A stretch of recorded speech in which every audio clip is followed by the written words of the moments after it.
Okay, the snow is sticking around, but it's drizzling ever so slightly in some parts. I just happen to be in those parts per se, so hopefully it'll stop soon, or maybe hopefully I can find a dry spot.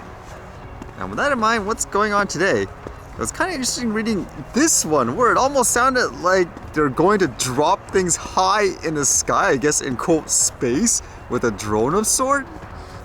This one says, Gravitilab announces world's first for space tech.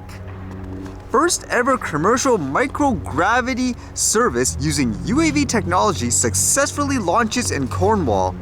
Innovative leaders in space engineering, Gravitilab Aerospace Services Ltd. has announced a world first for microgravity research and testing. Based on the pictures, it almost looks like they're dropping a missile or something. It says, at UAV testing site Predenac Airfield, Cornwall, the company has successfully paved the way for a new era of microgravity access on Earth by engineering the first ever commercial microgravity service using its unmanned aerial vehicle technology. This revolutionary test, which opens up the world of microgravity research to a new market, was commissioned by Cornwall and Isle of Scilly locally enterprise. So how high are we talking about when they talk about things like microgravity research? It says Gravitilab's UAV solution ascended to 2,000 feet and then released the payload within their patent-protected Lewis drop pod, achieving a period of microgravity, a world first for generating a sustained microgravity environment using a UAV system.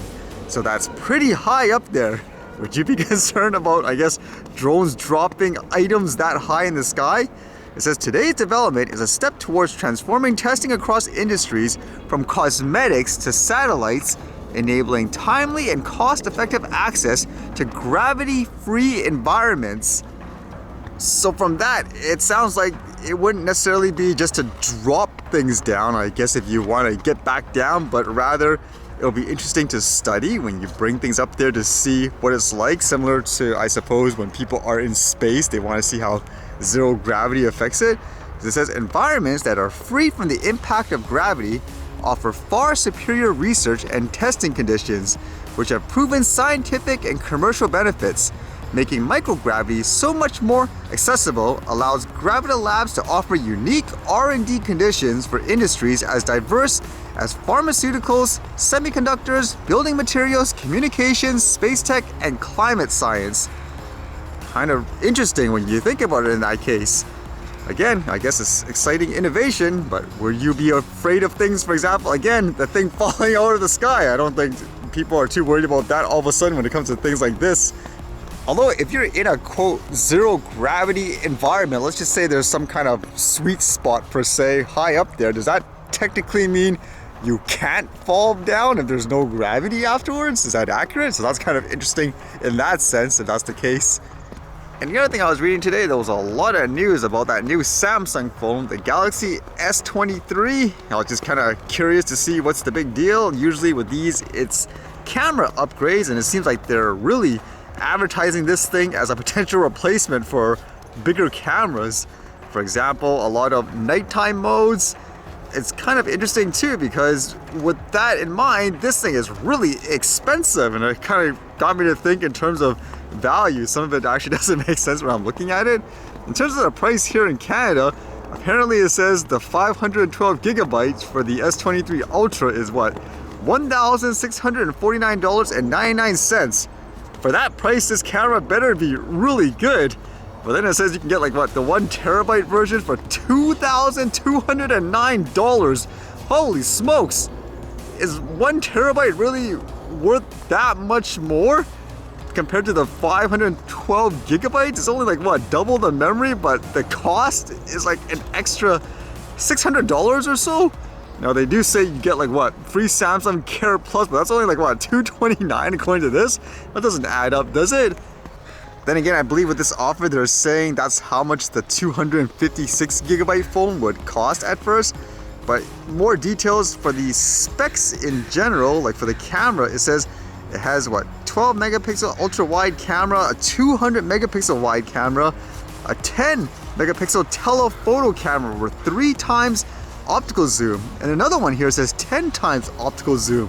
Wow, that sounds really intriguing in terms of a smartphone and all that. So is it worth it just for that difference with the price because of the internal memory? It makes me wonder, how hard is it really for a company to implement expandable storage where people could use SD cards and so forth? For that price, you can probably get like what, over 2 terabytes or something like that? Whoa, coyote. Okay, this is my example where it would be useful for a smartphone to have that kind of zoom with that coyote just coming out of nowhere, for example. You just don't have time to try to capture it if you had, let's just say, a bigger camera and all that.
Alright, see you guys later.